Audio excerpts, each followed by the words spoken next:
نور مقدم قتل کیس بہت مشہور کیس تھا۔ سپریم کورٹ تک ملزم کی سزائے موت برقرار رہی، لیکن ملزم نے سپریم کورٹ میں نظر ثانی کی درخواست دائر کی۔ سپریم کورٹ آف پاکستان نے کرمنل ریویو پٹیشن یعنی نظر ثانی کی درخواست خارج کرتے ہوئے سزائے موت کو برقرار رکھا اور یہ واضح کیا کہ ریویو یعنی نظر ثانی اپیل کا متبادل نہیں، اور کہا کہ قانونی حق بر وقت استعمال نہ کرنے والا بعد میں ریویو میں اپنی کوتاہی درست نہیں کر سکتا۔ عدالت نے ریویو پٹیشن میں فرانزک شہادت اور ملزم کی جانب سے اختیار کیے گئے ذہنی بیمار کے دفاع کا تفصیلی جائزہ لیا۔ عدالت کے روبرو یہ سوال بھی زیر غور آیا کہ ضابطہ فوجداری کی دفعہ 510 میں ترمیم کے بعد فرانزک سائنسدان کی رپورٹ کو اس کے آتھر کو بطور گواہ عدالت میں طلب کیے بغیر شہادت کے طور پر استعمال کیا جا سکتا ہے یا نہیں۔ سپریم کورٹ آف پاکستان نے قرار دیا کہ دفعہ 510 ضابطہ فوجداری کے تحت فرانزک سائنٹسٹ کو ان ماہرین کی فہرست میں واضح طور پر شامل کیا گیا ہے جن کی رپورٹس قانون کے مطابق رپورٹ تیار کرنے والے شخص کو بطور گواہ پیش کیے بغیر بھی شہادت کے طور پر استعمال کی جا سکتی ہیں۔ ملزم کی جانب سے ذہنی بیماری کا دفاع بھی سپریم کورٹ کے سامنے پیش کیا گیا، تاہم عدالت نے ریکارڈ کا تفصیلی جائزہ لینے کے بعد اس موقف میں کوئی وزن نہیں پایا۔ عدالت نے نوٹ کیا کہ ٹرائل کورٹ، ہائی کورٹ اور اس سے قبل سپریم کورٹ کے سامنے یہ دفاع کامیاب نہیں ہو سکا تھا۔ عدالت نے خاص طور پر ملزم ظاہر جعفر کا دفعہ 342 ضابطہ فوجداری کے تحت ریکارڈ شدہ بیان مد نظر رکھا اور قرار دیا کہ اس نے عدالت کی جانب سے پوچھے گئے سوالات کے جوابات مربوط، واضح اور تفصیلی انداز میں دیے ہیں۔ اس کے جوابات سے ظاہر ہوتا تھا کہ وہ اپنے خلاف عائد الزامات، استغاثہ کی جانب سے پیش کیے گئے شواہد اور مقدمے کی کارروائی کو سمجھنے کی صلاحیت رکھتا تھا۔ اس کے بیان میں کوئی ایسی بات موجود نہیں تھی جس سے یہ ظاہر ہو کہ وہ عدالتی کارروائی کی نوعیت سمجھنے، سوالات کا جواب دینے، اپنے وکیل کو ہدایات دینے یا مؤثر طور پر اپنا دفاع کرنے سے قاصر تھا۔ سپریم کورٹ آف پاکستان نے قرار دیا کہ ملزم کی جانب سے کوئی کنٹینیوس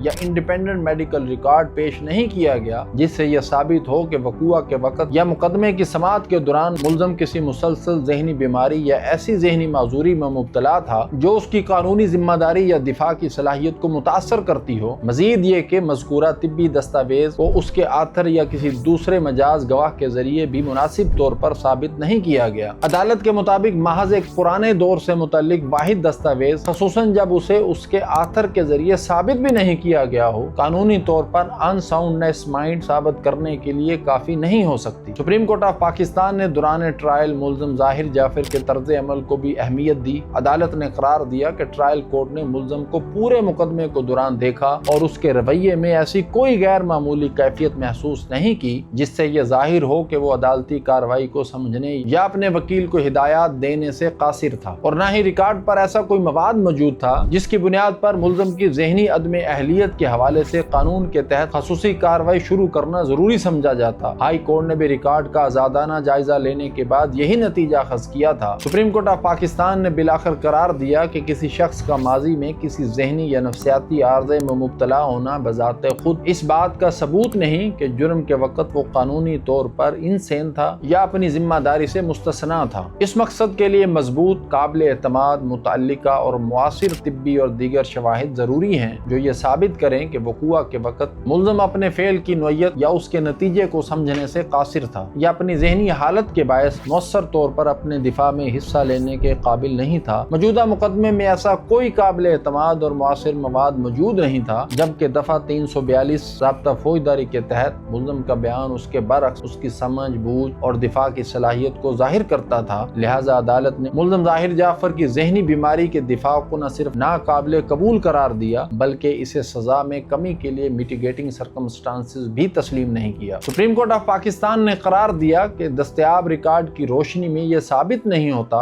کہ ملزم وقوع کے وقت ایسی ذہنی بیماری میں مبتلا تھا جو اس کے قانونی ذمہ داری یا اپنے دفاع کی صلاحیت کو متاثر کرتی۔ چنانچہ کرمنل ریویو پٹیشن نمبر 89/25 مسترد کر دی گئی اور ملزم ظاہر ذاکر جعفر کے خلاف عائد سزائے موت برقرار رہی۔